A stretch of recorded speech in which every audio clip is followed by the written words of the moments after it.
Here we are, now 57. The only thing sicker than I am right now are these 10 musical abortions that somehow, someway, were able to avoid the musical vacuum. So, how about we stop with just the clever metaphor and talk about 10 of the worst tracks that this has to offer. So let's start with number 10, which is The Weeknd with the song The Hills. A lot of attention being given to The Weeknd lately. This is based off of his last album, which did very, very well upon release, but I've heard not very much from it as of late. The Hills is a track that, quite frankly, could have easily been replaced with, say, the newest Selena Gomez song, or even Focus by Ariana Grande. However, this one is the one that makes the cut principally 100% because of the lyricism and just sort of the lazy delivery that this song really is delivering to the world. It's one that doesn't have a lot of inspiration, it feels, behind it, and The Weeknd at times just sounds like he's just gargling or muffling his way through drunken or high escapades while being high, as he's talking about his other escapades being high and how he wants to bang two people at once and this and that, but yet there's this lazy beat in the background that suggests the complete opposite, that he just wants to, kind of chill out at home or, maybe not do anything. This song just really doesn't make too much sense compositionally. It's not terrible, but at the same time, it feels really strange, hence why it's at number 10. Number 9, we have Daya with Hideway. This kind of hurts a little bit considering Daya has some local charm. She's from the Pittsburgh area, which is close to where I'm from. I'm not going to go into specifics, but either way, this young lady has produced a pretty big single with Hideway, and has been sort of touted as potentially becoming the next Lorde, but, well, where's Lorde been the past couple of years? Where's the new album? It's not here yet, and Daya doesn't seem like she's quite there yet whenever it comes to the potency and perhaps the subtlety that a Lorde is able to produce. This is one that has a little too much of a production value behind it. It has a little bit too much going for it that is not in the positive light. It feels very conventional, whereas whenever Lorde came out, it felt exceptionally different. It felt like something you did not hear all of that often on pop radio. So, Daya, unfortunately, you sound just like a lot of the others that are out there. Your voice is just a little bit different. And I hope that the rest of your career finds you experimenting a little bit more. But if you end up being popular because of this track and because of your first EP, I can only imagine it's going to become even more processed and probably even more unlistenable. Number 8, we have Thomas Rhett with Die a Happy Man. Every single now they decide to throw on some god darn country song, and every single now it seems to end up on the list. I wonder why that is. Let's ponder it over. A nice pleasant Gatorade, whose cap just went flying. Maybe it's because all of the popular country songs seem to have the same register to it. Has the same idea behind it. Thomas Rhett is basically talking about what the things, it wouldn't matter if he never got to Paris or never got to do this or never got to join the Dallas Cowboys and lead them to a Super Bowl, considering Tony Romo sure as hell can't do that. He's still going to die a happy man because of who he's with. Oh, how sweet is that? Oh, God. Barf me with a gosh darn fork. This is garbage. This is absolute... I'll tell you this. Okay. I'm going to be fair about this track, considering there is a process that goes on whenever it comes to courting somebody. I understand this. I have partook in the process. However, there are things that I have learned in my years of experience, is that whenever you say these nice flowery things, these wonderful things, you soon regret them. You soon regret them. Let me just say this, Thomas Rhett, why don't you write this song 5 years after you marry the person, or 10 years after she's dumped you? I'm sure it's going to have a very different sound to it. How about 25 years whenever the song becomes, she's a bitch, but she's my wife and I love her? I don't know. Maybe that's going to be on your 72nd album, and just whatever. This song is absurd and obnoxious, and modern country needs to take a look at a newcomer by the name of Chris Singleton, who's up for Album of the Year at the Grammys for good reason, because he's doing something different, motherfuckers, with his new album. And he's doing it more so in the style of outlaw country, more so in the style of old school country, trying to bring that back a little bit, trying to showcase that it still has potency, and still has value, because it does.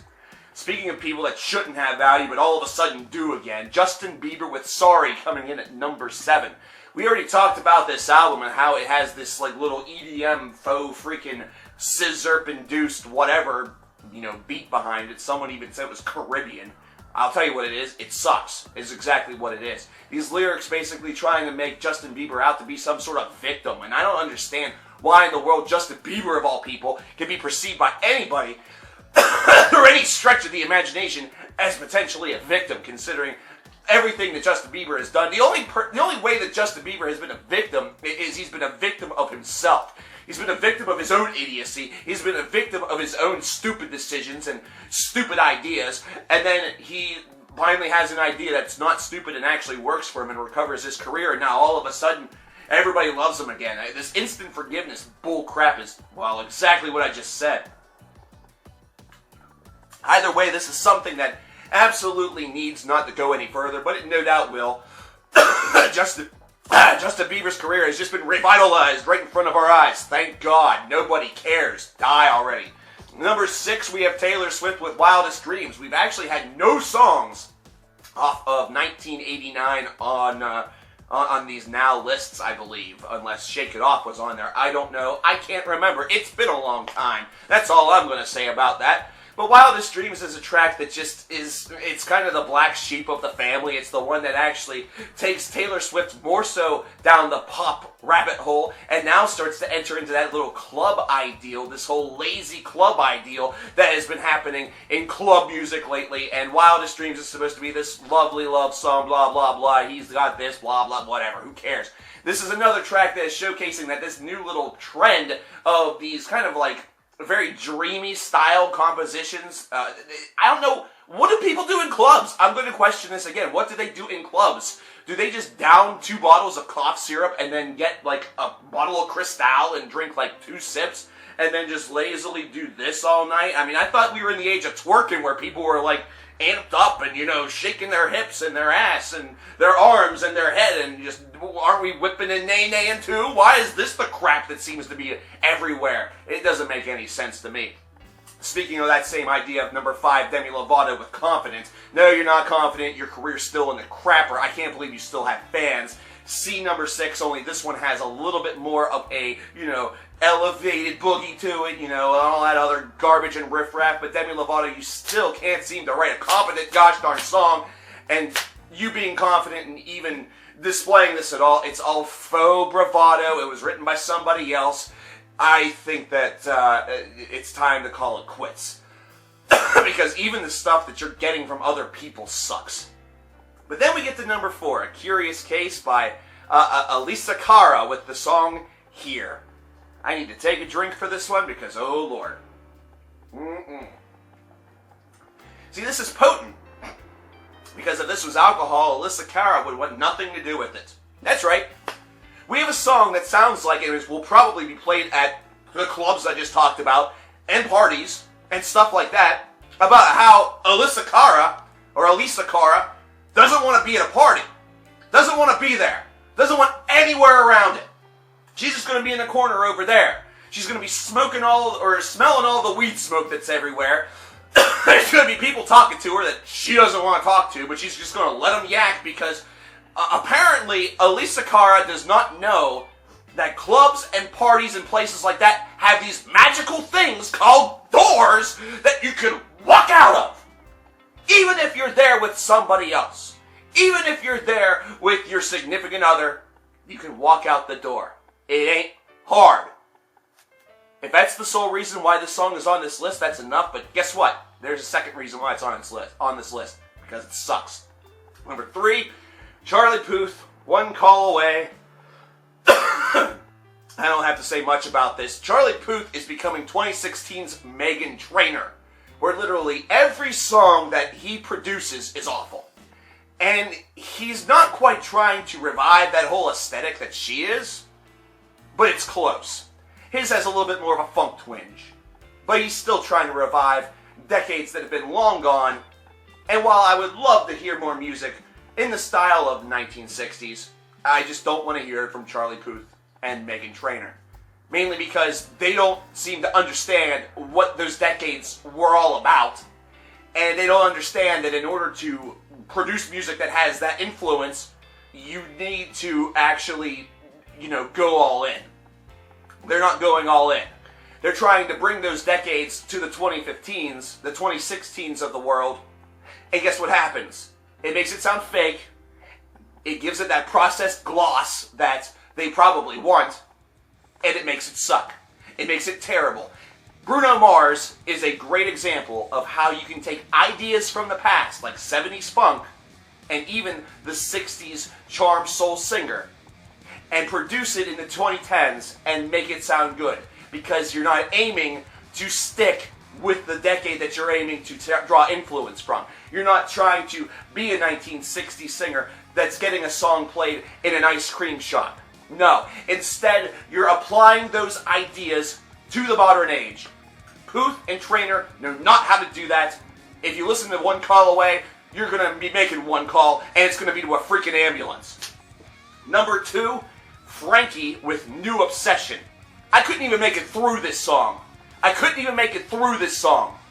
The reason why, this is one of those what's next, by the way. This is the highest on this list, on this top 10 worst list that a what's next has ended up on.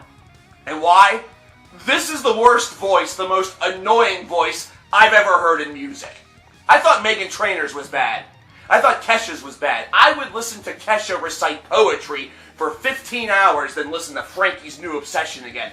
I would like Lil Wayne to freaking rap over Pride and Prejudice than listen to this again. I would rather listen to, I don't know. I can't even come up with metaphors anymore. That's how bad this is. That's how I would rather have William Hung sing the Pledge of Allegiance before every single football game, baseball game, hockey game, even the ones in Canada, basketball game. I would rather have him wake me up by singing the Pledge of Allegiance and then God Bless America while sick and humming it on a kazoo. I don't know. This is that bad. It's that bad. Because this voice makes this song unlistenable. Other stuff probably happened in the track. There's probably a message behind it. Do I know it? No. Do I care to know it? Hell no. That brings us to number 1. That brings us to Flo Rida, who was outclassed on WWE Raw.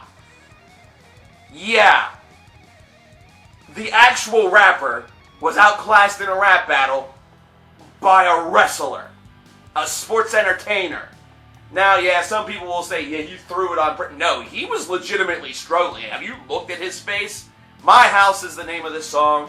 This is the laziest damn track I've ever heard out of Flo Rida. The rhymes are nonsensical, and honestly, it sounds like he's trying to come up with them on the fly and failing miserably. He's making basic connections with words, and that's it. The only thing good about this song is the beat. Does the beat save it? You bet your ass it doesn't. Why? Because this is a Flo Rida song after all. Aside from Pitbull, he's probably the worst damn thing to ever come to rap music. I never thought that I would love to death to have a Lil Wayne song on a Now album. Really, I'm being serious here. Lil Wayne is starting to make these guys look good. And he just spits nonsense. He just gargles nonsense. But yet, it's somehow still better than this garbage. It is somehow still better than Flo Rida. It is somehow still better than Pitbull. And Pitbull actually tries to rhyme. That's the sad part about that one. Flo Rida tries way too hard and can't think. It's like he has perpetual brain fart during all of the songs, 3.5 to 4 minutes. But I'd rather listen to Lil Wayne. And he can even play guitar if he wants. That's how bad it is. There you have it. Top 10 musical abortions that Now 57 somehow has let come to term. Thanks a lot, pro-lifers. I'm coverkillernation. If you agree with this list, let me know in the comments below. If you think I'm a raving lunatic, comments below. There's a new Facebook group, by the way, that is for the fans, 100% for the fans. That link will be in the description box below. And I will talk to you guys later. I need cough medicine. And a beer.